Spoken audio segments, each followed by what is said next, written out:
Good evening and welcome to the overnight edition of From Day One. As always, we hit the mailbag first before we start on the Amira 2022.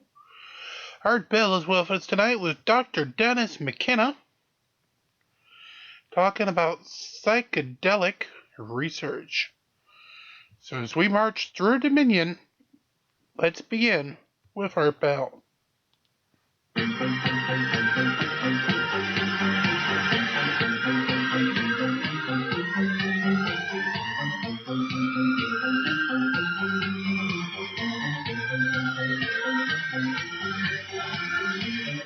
From the high desert and the great American Southwest, I bid you all good evening, good morning, good afternoon, whatever the case may be, and whatever time zone you reside in, each and every one of them, covered like a blanket by this program, Midnight in the Desert.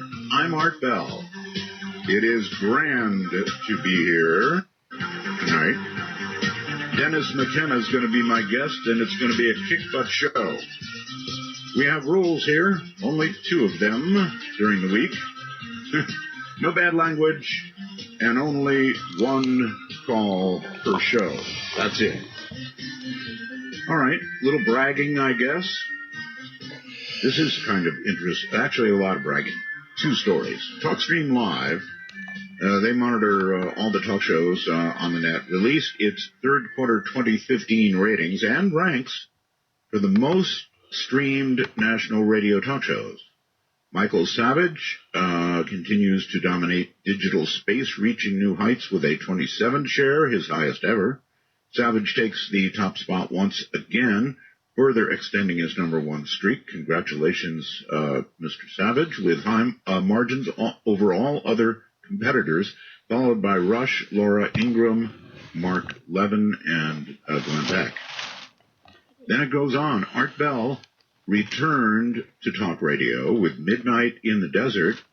As predicted, for his first rating period, lands right among the top 25. TalkStream's third quarter 2015 sampling size report exceeds 1.6 million, a 14% increase in total listening over the last quarter. So we didn't slaughter the top 25, but that we are on there at all is absolutely amazing, considering we just began. That's one item. And the other is the headline story on the Huffington Post Science page.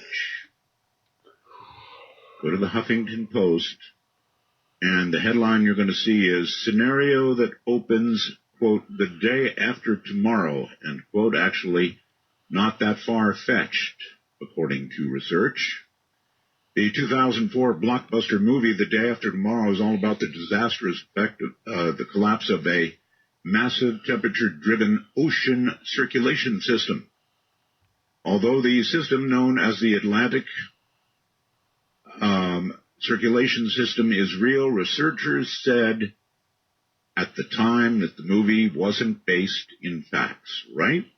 Actually, NBC clobbered Whitley and myself, and many other media clobbered us as well. But according to research I'm going on now, published last week by the journal Nature Scientific Reports, the effects dreamed up in the movie may actually be more possible than initially thought. Now, I could go on, and I will a little. The AMOC helps warm Europe and the East Coast by bringing Caribbean waters northward and shifting cooler waters south. Should the AMOC collapse, especially in light of the broader impacts of global climate change, this report finds that parts of the Earth would actually cool for a period of 15 to 20 years, very much like in the movie. The basic scenario of AMOC as a result of global warming is not completely out of the blue or unthinkable, they go on to say, and so on and so on. So if you want to read about it, once again, when Whitley and I wrote the book, Becoming Global Superstorm, that became The Day After Tomorrow, we went on NBC and they made fun of us, and I got a couple of jabs back, as I recall, and then later a really good one But, I mean, we got clobbered. Absolutely got clobbered. So there you have it. It seems as though, well, frankly, na. Sorry, should have done that. Now, next item, the Martian. Our family went into Las Vegas this weekend, in fact, yesterday, and saw the Martian. Now, in my opinion, the Martian rates as the best movie of the year. The year is clearly not done. At least the best movie thus far, and I mean in every category. The CGI was flawless, but that's not the reason to go see The Martian. The reason to go see it is the story. Oh my God, the story, the acting, the scientific realism. It was gripping, it was amazing, and I might also like to add they used my bumper music throughout. I almost fell off the seat when ABBA came on. Amazing. So if you don't do anything else, and you don't go to any other movie this year, go to The Martian. It's simply out of this world in more ways than one. Sorry about that. Also at artbell.com, if Keith got it up, and I trust he did, somebody sent me a ghost photograph of Mckenna Island up in the northern part of the world. Actually, that island is kind of special to me. I know you know it is because of the movie Somewhere in Time, which I absolutely have always loved. In fact, I went up to the island in a private jet. It was pretty cool. Matter of fact, I'm a ham operator, and I was talking to hams all the way from the private jet, something you cannot do in commercial aircraft yet. They'll finally figure out hams are not going to bring down planes. It's bad guys. Okay, just a couple of other items and then onward. Evidence is mounting that the El Nino ocean warming phenomenon in the Pacific is going to spawn a very, very rainy winter in California now. Scientists are saying they are 95% certain it's going to happen. They say this is as close as you can get to a sure thing. Now, they're calling it too big to fail. So there you have science for you, too big to fail. Now, it wouldn't all be good, of course, because of the deforestation, because of the extended drought, there will be mudslides. I jokingly said the mudslides will put out the fires. Europe's climate chief has acknowledged now for the first time that climate pledges made by national governments ahead of a major UN conference fall far short of meeting the 3.6 degree Fahrenheit limit. In fact, what they're saying is we're going to go up by 5.4 degrees, and that's enough. So ocean levels, they say, will climb. We could have, well, as the book said, we could have a big freeze. This climate change is clearly real. Coming up in a moment, Dr. Dennis Mckenna's research. You know, before I even say this, I want to say, when I put up the fact that Dr. Mckenna was going to be on tonight, there are a number of people who said, oh, a drug show. Oh, I'm not going to listen to that. It's a drug show. A couple people anyway. And, yes, in a sense, it certainly is going to be about drugs. But I want to say something. It's not a go do drug show. That's not what we're doing here. Drugs are part of the human experience. How strongly can I put this? What do we do on this program? We explore questions, some of them the biggest in the world, like what comes next. And if there's anything out there beyond our physical, material existence, what greater questions can there be in the world? Everybody does drugs. Virtually everybody, right? Coffee is a drug, and I'm hooked. Cigarettes are a drug, and I was hooked. I'm still hooked on nicotine. So, alcohol, well, that's a big drug. Drugs are part of human life. But the drugs we're going to talk about here are drugs that affect the human psyche, the human existence. And so they go to the very questions that we ask on this program. They are central to the questions, or may be, let me qualify that, may be central to the questions that we ask and study on this program. Anyway, Dr. Dennis Mckenna, Terrence's brother, the late Terrence McKenna, Dr. Dennis McKenna's research has focused on the interdisciplinary study of Amazonian ethnopharmacology and plant hallucinogens. He has conducted extensive ethnobotanical field work in the Peruvian, Colombian, and Brazilian Amazon. His doctoral research at the University of British Columbia in 1984 focused on the ethnopharmacology of ayahuasca and ukiha. We'll find out about that. 2-tryptamine-based hallucinogens used by indigenous peoples in the northwest Amazon. He is a founding board member of the Hefter Research Institute, was a key organizer and participant in the ayahuasca project, the first biomedical investigation of ayahuasca used in the UDV, a Brazilian religious group. He is currently assistant professor in the Center for Spirituality and Healing at the University of Minnesota. He has written a book called Brotherhood of the Screaming Abyss, My Life with Terrence McKenna, his brother. Welcome to the program, Dennis. Hello, Dennis. Well, that's... Here I am. Oh, there you are. I had it muted. Sorry. You had it muted. Okay. I had it muted. Okay. Good to be here, Art. Thank you for having me back. Well, I'm glad to have you back. Very thankful to have you back. And let us begin with your book. I absolutely love the title, Brotherhood of the Screaming Abyss, My Life with Terrence McKenna. Tell me about your book and why you decided to write it. Well, it's a complex question. I felt that the time had come in my life to write this book. I had a side of the story, our story, that I wanted to tell, and I just thought the time was right, especially since it was written in 2012, toward the end of 2012 is when it appeared. And as you know, that was a very important date for my brother and his time wave theory.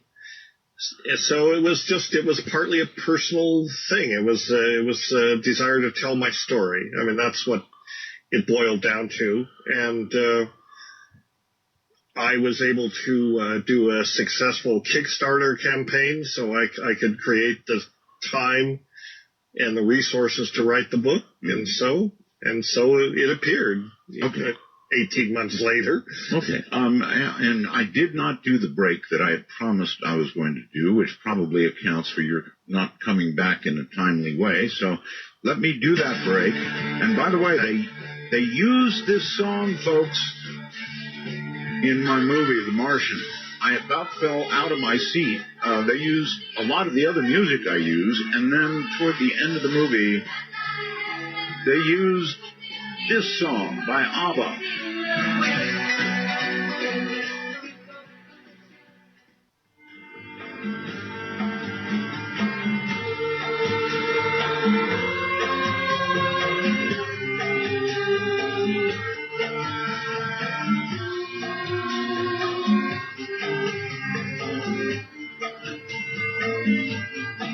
Take a walk on the wild side of midnight.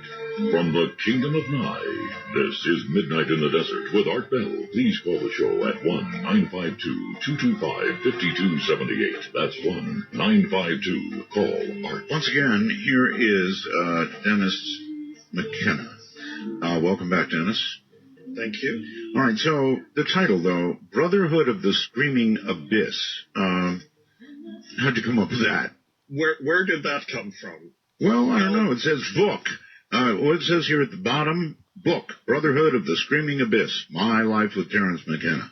Yes, that's right. Well, the title is kind of tongue-in-cheek, Art, in some ways. When we were very young, when we were about 20, we got into some pretty interesting, delusional maybe, or conceptual places that led us to traipse off to the Amazon in 1971 in search of this legendary drug, ukuhe. And the reasons behind that are more complex, but to the question, our band of explorers, it wasn't just Terence and myself, there were other people involved, but our band of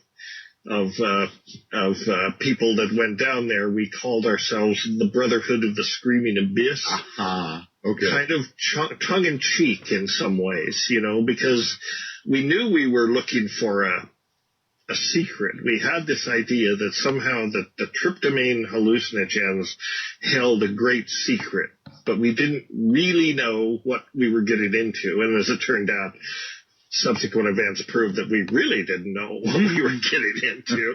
But anyway, sort of, it's good to keep a sense of humor as you get into these things. And being Irish, we had this moniker, the Brotherhood of the Screaming Abyss. We were sort of mocking ourselves, I guess, a bit. So that's where it came from. I think it could not be more fitting, actually. I thought so. Yeah. I mean, as it turned out, we were approaching an abyss of sorts, and we really had no idea what was in store for us down there in Colombia in 1971. And I should mention, I don't know how deep you want to get into that, but generally I usually avoid it because the story is so convoluted. I wouldn't mind getting into it at all. I would like to do this, now though. I tell people, read the book. Right. Oh, well, okay. It's all in there. Well, Terence, as you know, had been interviewed by myself many times. Right. And we were quite close, Dennis, and nowhere near as close as you were with your brother.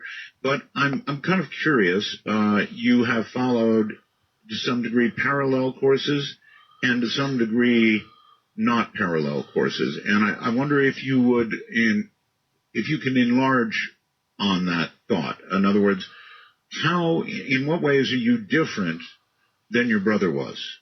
Sure. Well, again, if you read the book, it goes into sort of, how this alliance started really from our earliest childhood. I mean, we were both, kind of weird kids and kind of nerdy. We were interested in science fiction and space travel and paranormal events and just anything that was outlandish. That was fascinating to us, and not unlike, I suspect, a lot of listeners to Art Bell. They can often, think back to their own childhood and interest in what you might call the obscure and the esoteric. And, that's really the thread that, that was the thread of common interest between Terence and myself. We both, and he being the older, kind of led in some ways. He was 4 years older, so he would get interested in things, and then, it's kind of the little brother syndrome. Whatever your big brother's doing, that's interesting. Sure.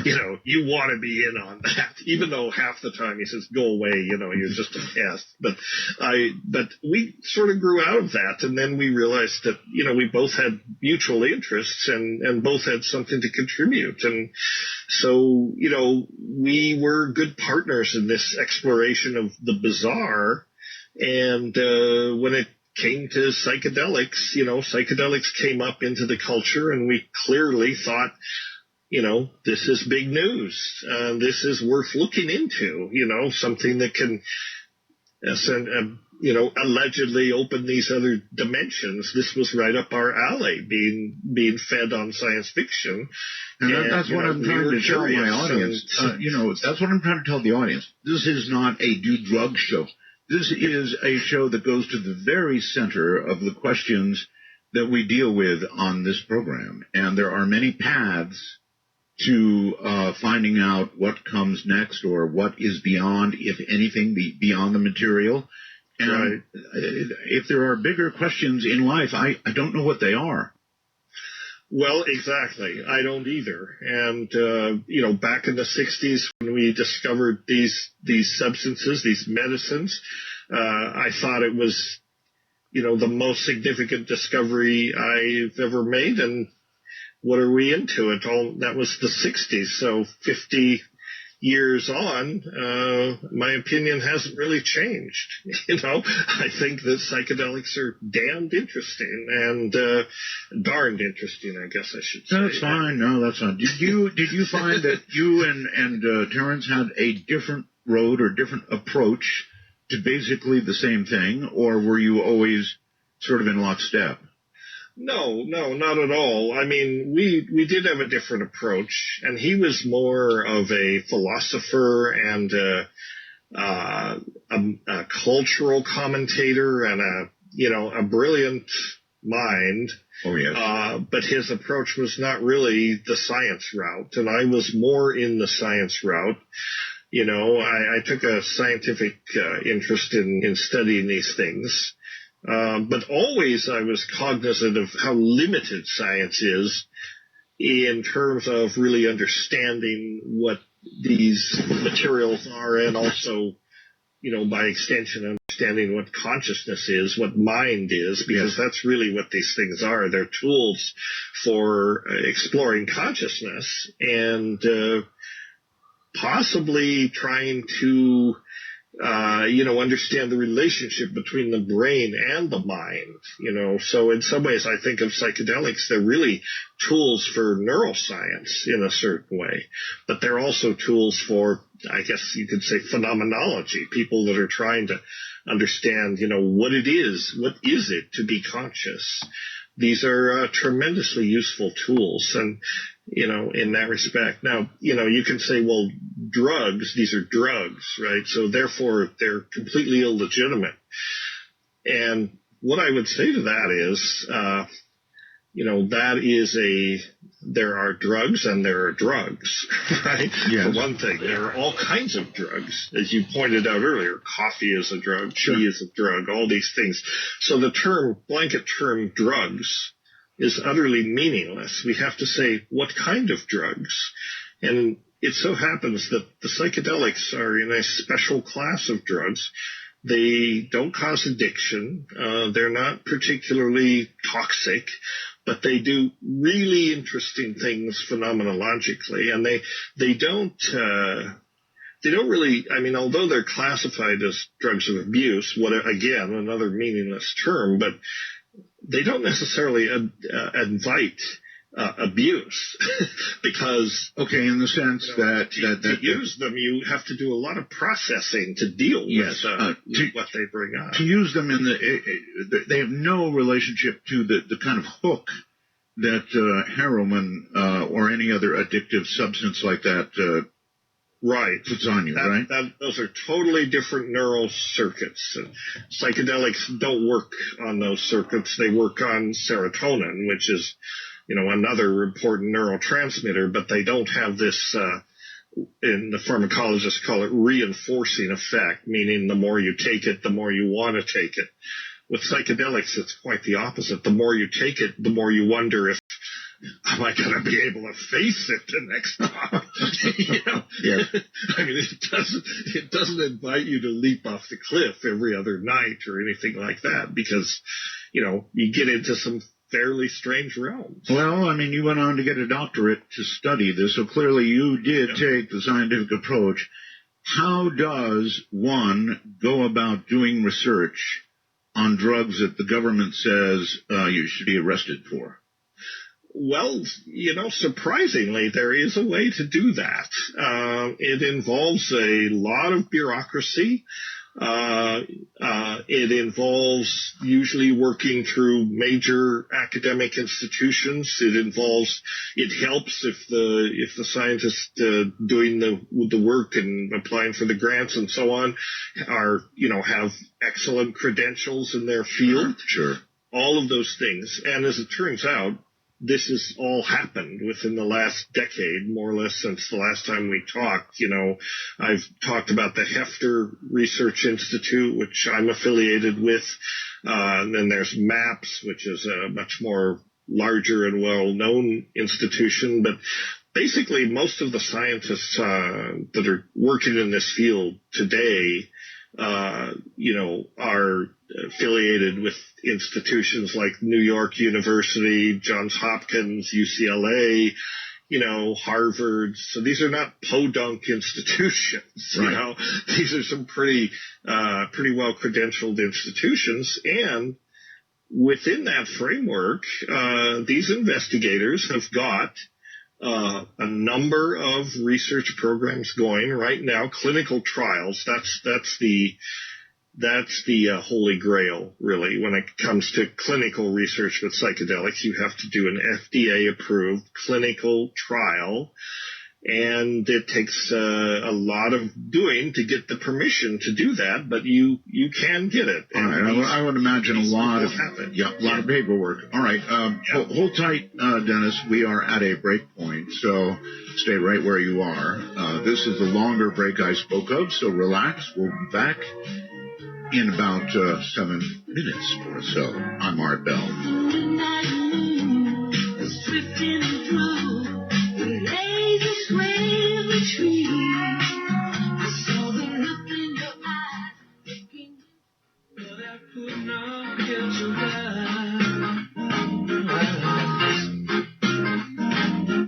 Stand here helplessly, hoping you don't get into me. I am so into you.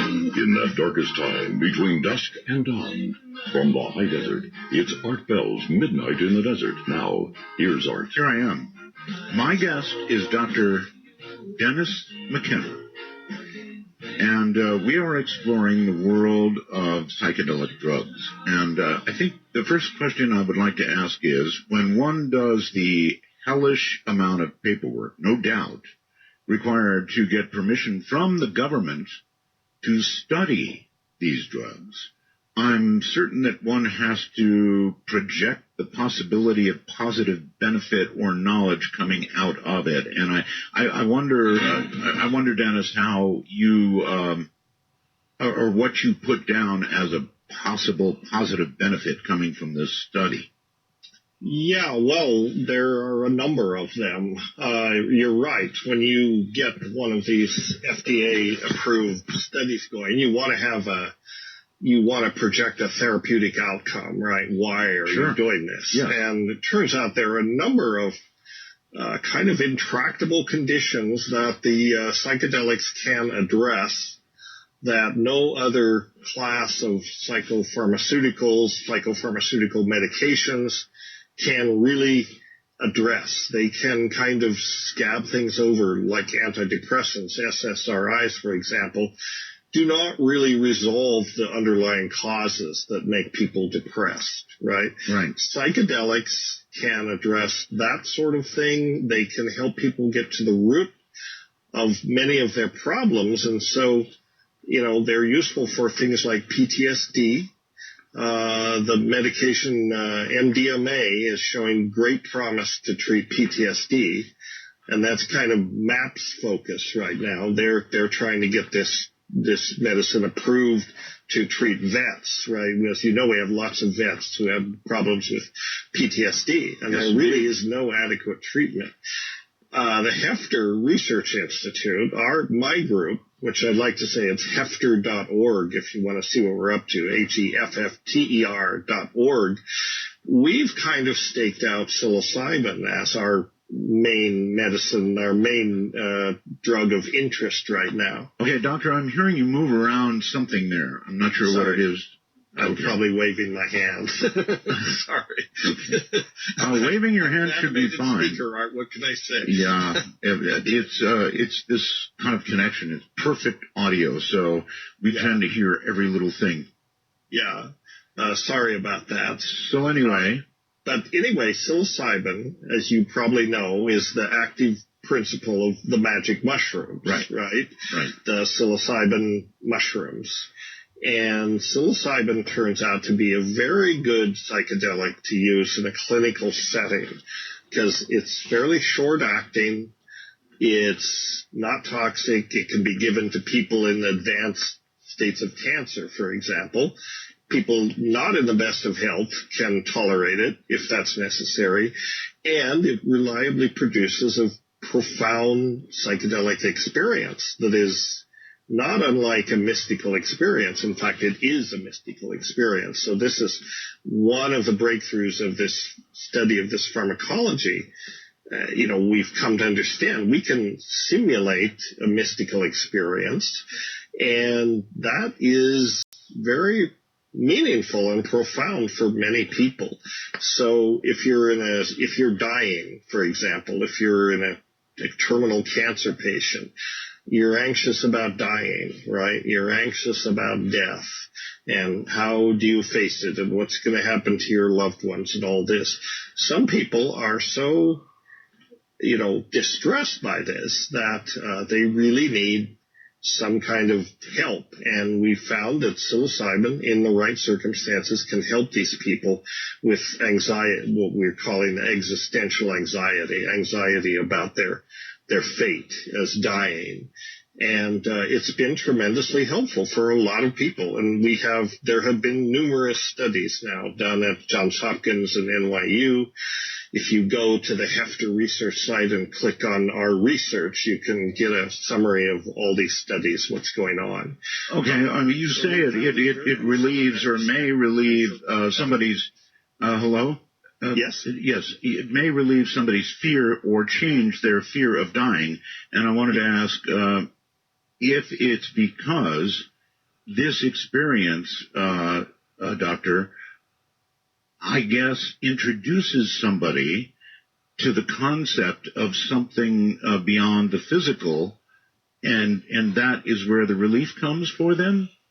Yeah, I think so. I mean, it introduces them to the idea that, not necessarily that death is not the end, but the psychedelics sometimes resemble the near-death experience, and whatever goes on in the near-death experience, whether it's a transient, neurochemical event or whether it's really an entry to some other place, I don't think science can really say. But the psilocybin experience, when, in these folks they're facing death, it helps reduce their anxiety, and maybe that's because they experience a profoundly altered state, and maybe they say, well, hey, this isn't so bad, But, okay, could it be, I'm sorry, Doctor, could it be that the wire connecting to your headphones or something is moving around? It's kind of constant. Oh, gosh. Something is rattling around. Could be the USB connection. I'm not sure. Yeah, now I'm hearing a lot of rattling. Well, I'm touching the headphones now. I could try a different headphone. I don't have the mic on it, but I could try that. No, that's probably not a good idea. Okay. It's something rubbing or something. I can't quite put my finger on it. I'm sorry to even be having to mention this to you, but it's like going on constantly. Well, I'm not touching the headphones, and the USB port is pretty well seated, so I'll just... Sounds all right now. Okay. Okay, I'll try to not move. Okay, so anyway, are we talking about a near-death experience or something just similar to it? Have you come that far in research to say, look, it depends on the drug in a certain sense. I mean, DMT, which is a close relative of psilocybin, right, but much more short-acting and much more reality-altering, I guess you could say. DMT at high doses does actually resemble the near-death experience in remarkable ways. Psilocybin doesn't get you quite that far, but it does put you into a profound state. And the outcome that we're observing with the patients, the terminal patients that take this, is not so much that they've experienced death and that they, are prepared for it. It's more like a realization that they're no longer obsessed with their death. They come away with the realization, well, okay, I'm alive now. I'm alive in this moment. Why not focus on that and not be preoccupied with death? And I think that's the meaningful, outcome for these people. They stop worrying. Yeah, death is there, but I'm here now. Would you extend that? Would you extend that to say, death is there, but there may well be, or I may have had a glimpse of something beyond? Yes, exactly. That too. That may be, but I'm reassured that death is there. That's not necessarily the end. It's a transition. And whether that's true or not doesn't really matter. The important thing is it matters to them. It helps them cope with what's happening to them. Sure. But, the scope of therapeutic applications for psilocybin is way beyond this. It can be used to treat addictions. We've got protocols going for alcoholism and cocaine addiction. It can be used as I mentioned before, a tool in neuroscience. If you want to understand what's going on in your brain, we now have very fancy toys for this, neuroimaging devices like fMRI and this sort of thing. So you can take a person in a mystical state induced by psilocybin and put them into a fMRI and see what parts of their brain are, activated or suppressed or whatever. And you can compare that to, say, a person who's never taken psilocybin, like a Tibetan monk or somebody who's meditated all their lives. You see remarkable similarities. Okay, if you wouldn't mind, let's go back to the possibility of helping people who are addicted to other substances. I wonder in what way you feel, in other words, is it a pharmaceutical change that occurs in their brain, or is it some revelation they have while taking the drug? In other words, how does it help? I think it's both. I don't think you can separate these things. For example, with psilocybin, there's a young investigator at Johns Hopkins who's a part of the psilocybin research team named Matt Johnson. He's been doing studies with psilocybin and smoking cessation. Uh-huh. And you wouldn't think that a psychedelic would assist with that, but he is getting some remarkable results. He's working with people who are lifetime smokers, 3 packs a day, serious addicts who've not been able to give up smoking despite many attempts. He has found that with 2 fairly high-dose psilocybin treatments and a lot of counseling, obviously, leading up to this and following on, but about 60% of his larger sample, and in some other studies, almost 80%, of the subjects were able to kick cigarettes, and basically were 6 months down the road, a year down the road, they were tobacco-free. What percentage again, please? I'm sorry. 60 to 80%. My God, that's incredible. Yeah, this totally wipes out the result of any other kind of treatment. I mean, it is completely, it's remarkable. It absolutely is remarkable. Okay, and again, I've got to ask, you say it's a combination of a pharmaceutical effect and counseling. Well, other methods use lots of counseling along with whatever pill or gum or patch or whatever it is they offer, and they don't get anywhere near those rates of... Right. Well, a lot of the counseling has to do with, the preparation for the experience, right? and thinking about your problem, and you wish to quit smoking, and when you have this experience, you're going to, be in a state of deep introspection where you're going to have to confront this. And so a lot of it is to prepare people in terms of how they think of these problems. And when you have addiction particularly, and when you say, well, is this pharmaceutical or is this psychological? It really is a combination. But I think that psychedelics in themselves do not cure addiction. What they do is they let you step out of the box a little bit and look at your behavior and look at your relationship to the other drug, the one you're abusing, alcohol, heroin, whatever, make you look at that relationship in a different light and essentially see it as something that, that's not you, that's not part of you, and you actually can make a conscious decision to change your behavior, while you're out of the box, right? The question becomes, what happens when you come down and you re-enter your normal life? Yes. A lot of people can slip back into their old habits. And so it takes some planning, but the temporary, ability to step out of your own reference frame, essentially for a while and look at it from that perspective, that is a tremendous opportunity. And then, whatever the ultimate success depends on whatever follow-up there is to that. So it's complicated. That's true of all cessation methods for smoking, for example, but again, they don't get anywhere near a 60%. Oh right, because they don't provide, and I think this is important in psychedelic therapy of all kinds. This comes up particularly when we're talking about ayahuasca. I think that catharsis is something that psychedelics can reliably induce.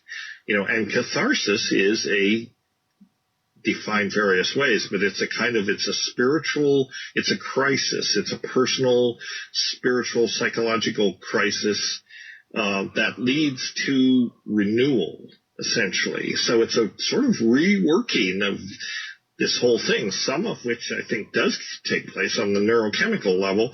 Some of it just takes place on the attitudinal level, the way you understand your relationship to your drug or your medicine or really your whole environment. Would you go so far as to say it kind of rewires the brain? Yeah, I would. Actually, I think it probably does. And in fact, in the case of ayahuasca, we have evidence for that as a result of this study that we did in 1993 with the UDV, the Brazilian church in Brazil, in Manaus, Brazil, that uses ayahuasca as a sacrament. They invited us, myself, and a bunch of other scientists of various disciplines to come in and do a biomedical study of their practices, right? Sure. And they wanted to be sure it was safe, and they also wanted to persuade the Brazilian government that it was safe and it was okay and not a drug abuse problem and all that. So they asked us to do this investigation. One of the interesting things we found from that was that in long-term users of ayahuasca, there was an elevation in the brain, a long-term elevation of a very important key protein in the neurotransmitters. I mentioned that psychedelics work on serotonin. Well, another important serotonin thing is so-called the serotonin transporters. Those are the molecules or the proteins that SSRIs work on, right? And they block the reuptake, the SSRIs, selective serotonin reuptake inhibitors, right? That tells us what they do. They suck the serotonin back up. Okay, so that's getting a little technical for me. Would it be fair to say that it's like the train that takes the good stuff to its destination?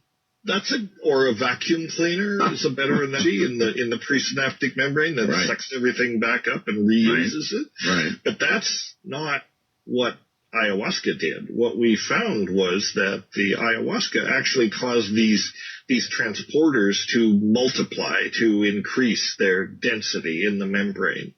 That's called upregulation in pharmacology.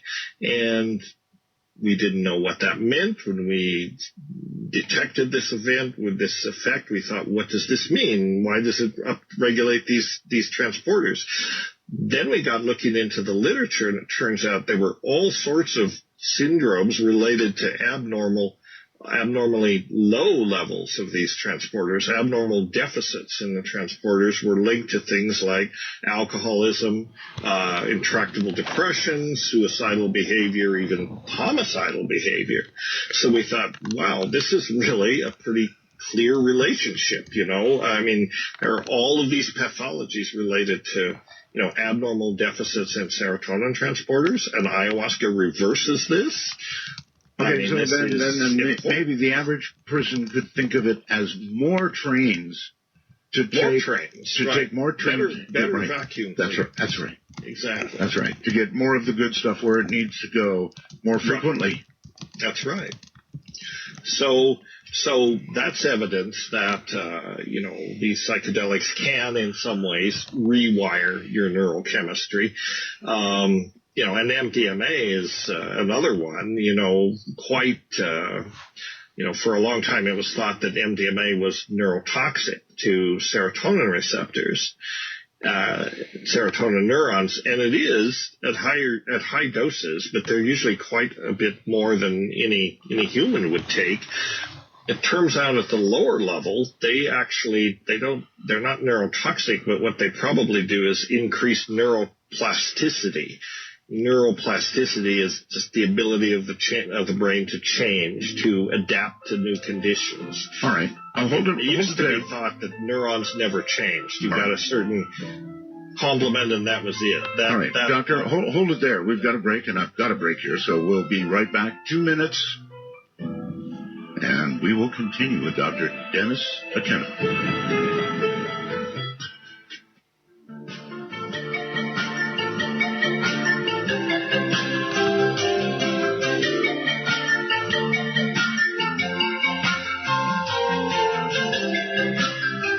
And I did not mean to end this episode early, but